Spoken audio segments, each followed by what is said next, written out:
नमस्ते दोस्तों। आज मैं आपको सुनाने जा रही हूँ अपनी लिखी एक कहानी जिसका शीर्षक है चाची। तेल के कनस्तर से लालटेन में तेल भरती हुई कमला बड़बड़ाई, यह लड़की कहाँ मर गई अब तक? जब देखो तब बाहर, घर पर रहना नहीं तो बाहर आवारागर्दी करती फिरती है। अरे क्यों सांझ के समय अशुभ बातें कर रही हो? रामध्यान बिफरा। बिटिया होगी पड़ोस में, आ ही रही होगी। ज़्यादा अपनी बिटिया को सर पर ना चढ़ाओ। कमला का तीखा स्वर अंधेरे को चीरते हुए रामध्यान के कानों में पड़ा। सब पता है मुझे, ये लड़की उसी बुढ़िया के घर होगी। बना देगी वह बुढ़िया भी इसे अपनी तरह, तब तुम्हें पता चलेगा। हाँ तो बना दे, वैसे भी चाची जैसी बन गई तो बिटिया की चिंता नहीं रहेगी हमें। उनकी तरह प्राथमिक विद्यालय की हेडमिस्ट्रेस मैं तो मूँछों पर ताव देकर चलूँगा।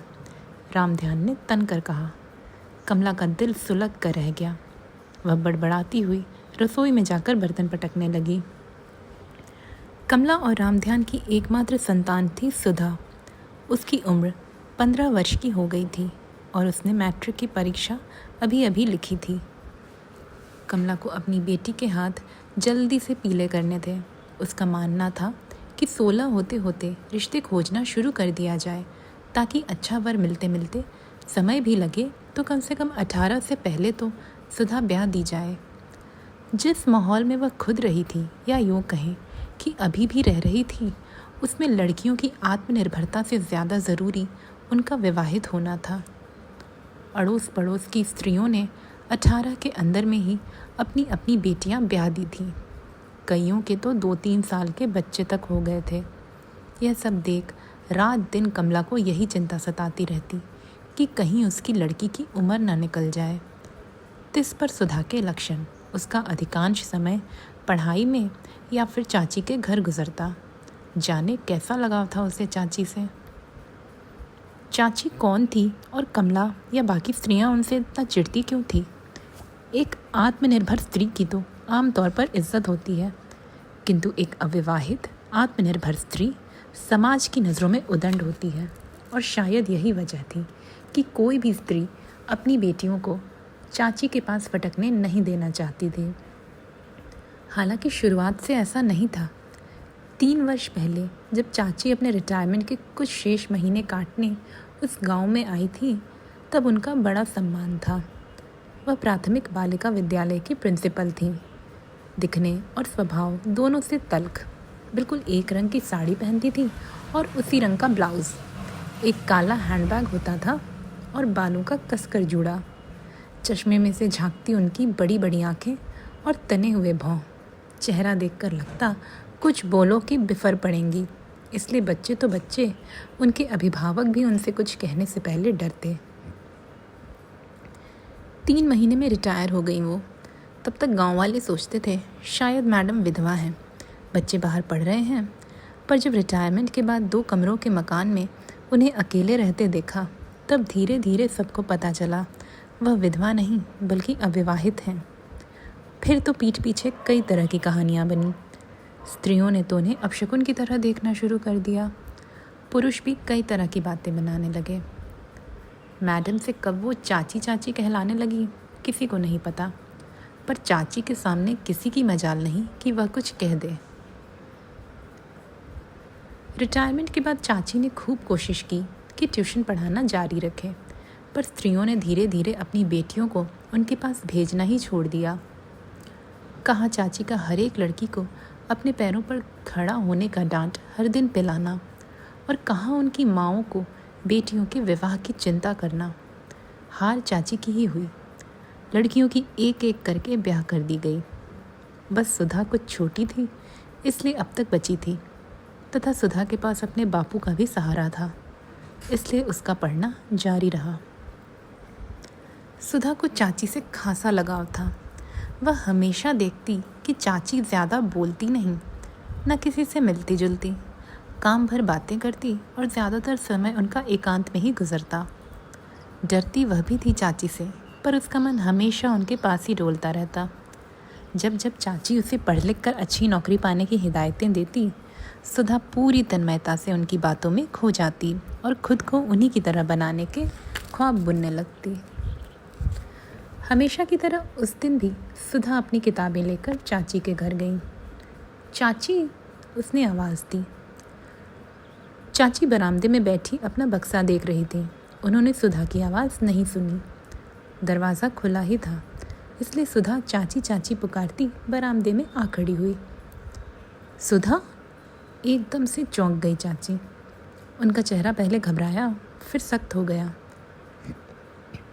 एक झटके में उन्होंने बक्सा बंद कर दिया और खा जाने वाली नज़रों से घूरकर सुधा पर गरजी। सुधा आवाज़ नहीं दे सकती थी, इस तरह से अंदर चली आई। चाची की गर्जन सुन सुधा के मुंह से बोल ही नहीं फूटे। वह समझ गई कि आज चाची का मूड सही नहीं है, पर उसने अपनी सफाई में कुछ नहीं कहा। उसका ध्यान भी चाची पर कम और उस बक्से में ज़्यादा था, जिसे उसके आते ही हड़बड़ाहट में बंद कर दिया गया था। चाची, गलती हो गई, सुधा ने सिर झुकाकर कहा। असल में आज घोषणा हुई है कि 1 हफ्ते के बाद मैट्रिक का परिणाम आने वाला है। मुझे जैसे ही पता चला मैं आपको बताने आ गई। जल्दी जल्दी में दरवाज़ा खुला होने के कारण अंदर आ गई। चाची का सख्त चेहरा थोड़ा नरम हुआ, पर उनकी आंखों में छाई उदासी दूर नहीं हुई। ठीक है सुधा, अभी जाओ, आज की पढ़ाई कल करा दूंगी। पर क्यों चाची, आपकी तबीयत तो ठीक है ना? सुधा की नज़र उसी बक्से पर थी। सुधा, तुम जाओ, चाची की ज़ोरदार आवाज़ से सुधा सहम गई। जी कहकर वह वहाँ से दौड़कर बाहर निकली, पर वह घर नहीं गई। गांव के दूसरे छोर पर हनुमान मंदिर था और वहीं बीचों बीच पीपल का पेड़। सुधा का मन जब भी दुखी होता था, वह जाकर उसी पेड़ के नीचे बैठकर घंटों रोती रहती, या कभी कभी अपना सिर घुटनों में दबाई बैठी रहती। आज चाची के रूखे व्यवहार से सुधा का मन बहुत दुखी था। इसके साथ ही उसे बार बार वह बक्सा याद आ रहा था, जिसे उसके पहुंचते ही चाची ने बंद कर दिया था। मैं क्या चोर लगती हूँ उन्हें, जो मेरे आते ही बंद कर दिया, और बस इतना ही नहीं, मुझे भगा भी दिया बिन पढ़ाए। फिर कहेंगी अच्छे नंबर लाओ, अच्छी नौकरी पाओ। जब पढ़ाएंगे ही नहीं तो नौकरी कहाँ से पाऊंगी? सोच सोचकर सुधा से सख्ती जाती। वह जितना रोती उतना उसका मन चाची के प्रति रोष से भरता जाता। डांट तो उसने पहले भी सुनी है उनसे, लेकिन आज चाची का यूं उसे घर से जाने को कहना अच्छा नहीं लगा। सुधा, सुधा, बापू की आवाज़ से सुधा को सुध आई। रामध्यान अपनी बिटिया को खोजता मंदिर तक आ गया था। सुधा ने कभी बताया नहीं, पर उसका बापू जानता था, जब सुधा कहीं न मिले तो वह पक्का मंदिर वाले पीपल के पेड़ के नीचे ही बैठी मिलेगी। बिटिया, यहाँ क्या कर रही हो? घर चलो, माँ नाराज़ हो रही। रामध्यान ने बड़े कोमल स्वर में सुधा को पुकारा। सुधा बापू से लिपट कर घर की ओर चल दी। घर पर कमला उसकी राह देख रही थी। सुन सुधा, जाकर रोटियां सेक दे, साग मैंने बना ली है। और हाँ, कल तुझे देखने लड़के वाले आएंगे, तो घर पर रहना, भूल कर भी बाहर नहीं निकलना, माँ ने धमकी भरे अंदाज में कहा। पहले से ही रुआसी सुधा और रुआसी हो गई। उसका गला भर आ गया। बिना किसी प्रतिक्रिया के वह चुपचाप रसोई में जाकर रोटियां सेकने लगी। क्यों बेचारी के पीछे पड़ी रहती हो? बापू का दिल पसीज उठा। तुम चुप रहो। दोनों बाप बेटी ने मिलकर मेरा जीना हराम कर रखा है। ऐसा करती हूँ, मैं ही जाकर कुएं में कूदकर अपनी जान दे देती हूँ, फिर रहना दोनों शांति से। कमला बिगड़ती जा रही थी। रामध्यान चुपचाप घर से निकलकर बाहर टहलने लगा। सुधा की आंखों से झरझर आंसू बहने लगे, पर वह उसी तरह खड़ी रोटियां सेकती रही। अगली सुबह ठीक वक्त पर एक रिक्शा सुधा के घर रुका। उसमें से 5 लोग उतरे। 2 स्त्रियां, 3 पुरुष सुधा को देखने लड़के वाले आए थे। माँ बाप, बहन जमाई और तकरीबन 30 बरस का हट्टा कट्टा लंबा चौड़ा लड़का। रामध्यान तो देखते ही अनमना हो गया, पर कमला की खा जाने वाली नज़रों ने उसकी हिम्मत तोड़ दी। आइए आइए, कमला चहकती हुई आ भगत में लग गई। उसने मेहमानों को बड़े सम्मान से कुर्सी पर बिठाया। मेज़ पर करीने से नई चादर बिछाई गई थी। विभिन्न प्रकार की मिठाइयों और नाश्ते से पूरा मेज़ भर गया। कमला ने पूरे मन से उनका स्वागत सत्कार किया। कमला की आवभगत और सुधा के सौंदर्य से माहौल कुछ यूं जमा कि लड़के वालों ने रिश्ते के लिए हाँ कर दी। कमला के तो पैर ज़मीन पर ही नहीं पड़ते। उनके जाने के बाद वह सीधा मंदिर की ओर रवाना हो गई। इधर रोती बिलखती सुधा दौड़ती दौड़ती बाहर निकली और कब वह चाची के घर पहुंच गई उसे भी नहीं पता चला। आज जैसे चाची उसकी राह ही देख रही थी। सुधा का मन किया वह दौड़कर उनसे लिपट जाए, लेकिन कल की अवहेलना से उसका हृदय कुंठित था। वह सिसकती हुई उनके सामने खड़ी रही। सुधा, क्या हुआ? चाची ने बड़ी नरमी से सुधा के गाल पर हाथ रखकर पूछा। बस इतना सा दुलार काफ़ी था सुधा के लिए। वह चाची से लिपट कर फूट फूट कर रोने लगी। माँ ने मेरा ब्याह तय कर दिया, रोती रोती वह बोली।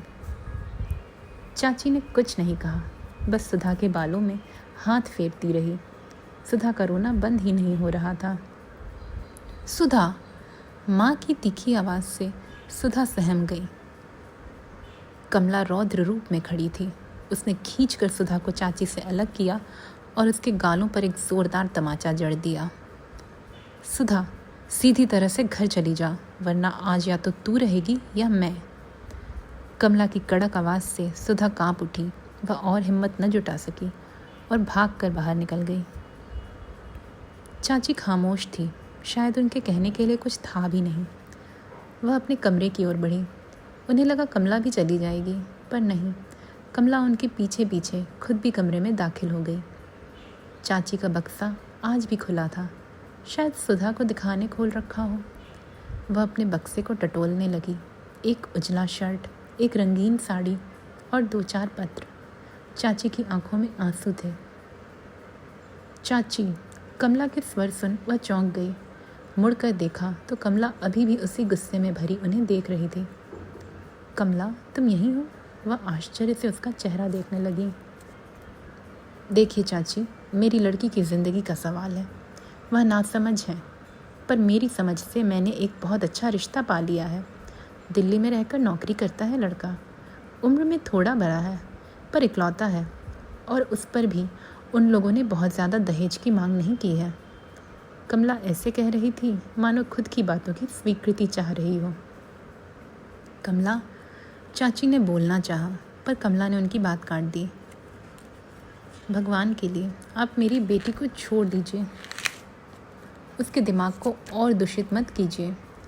मैं नहीं चाहती वह आपकी तरह की ज़िंदगी जिए। मैं अपनी बेटी को किसी भी हाल में अविवाहित नहीं रहने दूंगी। उसे लोगों की नज़रों में अपशकुन नहीं बनने दूंगी। गुस्से में कमला ने सब कुछ कह डाला। चाची चुपचाप सुनती रही। वह रुकी नहीं रही थी। आपका ब्याह तो हुआ नहीं, अब आप क्या चाहती हैं? हमारी बेटियां भी उम्र भर बिन ब्याही रह जाएं। चाची चुपचाप कमला के तीखे बोल सुनती रही। जब कमला ने सारा जहर उड़ेल लिया, तब उसकी नज़र चाची के बक्से पर पड़ी। ये तो पुरुष का शर्ट लगता है। उसने उस सफ़ेद शर्ट को देखा, फिर चाची की ओर देखकर बिना कुछ सोचे समझे फट पड़ी। आपको शर्म नहीं आती? पुरुषों के कपड़े रखती हैं। यह किस तरह का भोग विलास है? या बुढ़ापे में विवाह रचा लिया है किसी से? आगे पीछे तो कोई है नहीं आपके, तो मनमर्जी तो चलाएंगे ही। पर खबरदार, मेरी बेटी को ऐसी वैसी कोई सीख दी तो। कमला! चाची की सख्त आवाज़ से कमला का दिल धक कर गया। हाँ, ज़्यादा तो बोल ही दिया है गुस्से में। कमला को आभास हुआ। कमला, अविवाहित होना यदि तुम्हारे और समाज के हिसाब से कलंक है, तो मेरे हिसाब से अज्ञानता और विवशता में किया विवाह एक असहनीय बोझ है। समाज की नज़रों से बची रह सको, इसलिए अपनी संतान को झोंक देना, यह कौन सा प्रेम है? प्रेम का अर्थ तुम कैसे समझोगी कमला? तुमने अपनी आंखों पर, अपने हृदय पर, अपनी बुद्धि पर एक पर्दा डाल रखा है। जो कुछ तुम्हें बताया गया तुम्हारे लिए वही सत्य है। तुम्हारे भीतर के भय ने कभी यह चेष्टा नहीं करने दी कि तुम अपने मन की सुन सको। जो कुछ तुम्हारे साथ हुआ तुम्हें लगता है वही सही है।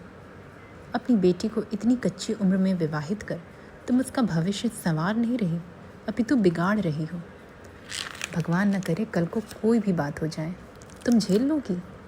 और यदि तुम ना रही तो क्या तुमने अपनी बेटी को इस काबिल बनाया है कि वह खुद के बलबूते जी सके? फिर क्या करोगी? उसका दूसरा विवाह, तीसरा या चौथा? या फिर उसे उसके हाल पर छोड़ दोगी, तिल तिल कर मरने के लिए? यदि तुम्हें मंजूर है ये सब तो जाओ, बेटी तुम्हारी, मर्जी तुम्हारी, मैं कोई भी नहीं हूँ। और रही बात मेरे अविवाहित होने की, तो मुझे नहीं पता तुम किस विवाह की बातें करती हो, लेकिन मैं अविवाहित नहीं हूँ। ये शर्ट देख रही हो, ये मेरे पति की शर्ट है। आज़ाद हिंद फ़ौज के बारे में तो जानती होगी ना तुम। नेताजी के फ़ौज का हम दोनों हिस्सा थे। चाची का सीना गर्व से चौड़ा हो गया। वह आज़ाद ब्रिगेड में और मैं झांसी की रानी रेजिमेंट में। हम दोनों के अंदर देश के लिए न्योछावर होने का जज्बा था। देश से प्रेम करते करते कब हमें एक दूसरे से प्रेम हो गया था, ये हम दोनों में से कोई नहीं जानता था। पर जिस दिन वह देश के लिए शहीद हुए, उस दिन मुझे पता चला मैंने अपना सर्वस्व खो दिया।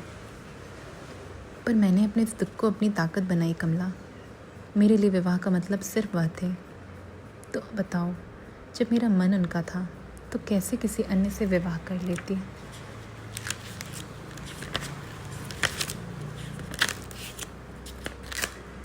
मैंने तुम जैसे लोगों की, समाज की परवाह नहीं की। मैंने सिर्फ अपनी अंतरात्मा पर विश्वास किया। और मुझे पता है यह सब आसान नहीं था, यह बात तुम भी जानती हो। पर मैंने हर दुख झेल लिया। घर समाज से दूर मैंने अपनी अलग पहचान बनाई। मुझे गर्व है मेरे हर फैसले पर। मुझे गर्व है कि विवाहित होने का असली मर्म मुझे पता है। मेरी ज़िंदगी मैंने जी है, किसी और को अपनी ज़िंदगी जीने का अधिकार नहीं दे सकती। चाची आज कमला से सब कुछ कह रही थी। आज तक चुप रहने वाली स्त्री अपने मन में कितना कुछ भरी पड़ी थी। कमला को अपने कानों पर विश्वास नहीं हो रहा था। कमला, तुम सही हो, मुझे तुम्हारी बेटी की ज़िंदगी में हस्तक्षेप नहीं करना चाहिए। पर ना तुम करो ना मैं। एक बार उस लड़की से पूछ लो, या पहले उस लड़की को बालिग तो हो जाने दो। ये उसकी ज़िंदगी है, मेरी तुम्हारी नहीं। कमला चुपचाप अपराध भाव से सब सुनती रही। चाची की असलियत जानकर उसे समझ ही नहीं आ रहा था वह क्या प्रतिक्रिया दे। कमला, एक आखिरी निवेदन है तुमसे। मैंने तुमसे जो कुछ कहा वह किसी से मत कहना। सच कहो तो मुझे तुम पर रत्ती भर भी भरोसा नहीं है, पर मैं बस आग्रह ही तो कर सकती हूँ। अब तुम जाओ। चाची अंदर चली गई। कमला का दिमाग जैसे शून्य हो गया था। उसे नहीं पता वह घर कैसे लौटी, पर घर जाकर भी वह किसी से कुछ नहीं बोल पाई। हमेशा अंगारे बरसाने वाली कमला को मूक देख रामध्यान और सुधा दोनों हैरान थे। निर्धारित तिथि पर मैट्रिक के परिणाम की घोषणा हुई। सुधा ने अपने विद्यालय में अव्वल स्थान पाया था। वह अपने बापू से लिपटी थी, पर कमला का कहीं अता पता नहीं था। सुधा को पता था उसकी माँ को इन सब से कोई लेना देना नहीं है। तभी दरवाजे पर दस्तक हुई। चाची अभी सोकर ही उठी थी। अपने अंदर छिपाया दर्द कमला के सामने उजागर कर वह अप्रसन्न सी हो गई थी। जाने कौन है इतनी सुबह। अनमनी से वह दरवाजे पर आई। आगंतुक को देख उन्होंने वापस अपनी आंखें मली। सामने कमला मिठाई का डब्बा लिए खड़ी थी। कमला, क्या हुआ? चाची उससे बहस के मूड में बिल्कुल नहीं थी। चाची, सुधा अपने विद्यालय में प्रथम हुई है। यह मिठाई उसी खुशी में है, और साथ ही एक आग्रह लेकर आई हूँ। क्या आप मेरी सुधा को अपनी तरह की एक आत्मनिर्भर, निर्भीक और संपूर्ण स्त्री बना देंगी? चाची को कमला की बातों पर विश्वास ही नहीं हुआ, पर जब कमला उनके पैरों पर झुकी, चाची ने उसे खींच कर अपने गले से लगा लिया।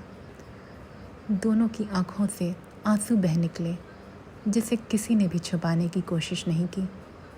कितनी सुखद अनुभूति थी वह, जैसे दो सखियों का मिलन हो। ये थी मेरी कहानी। अगर आपको पसंद आई तो ज़रूर लाइक करें।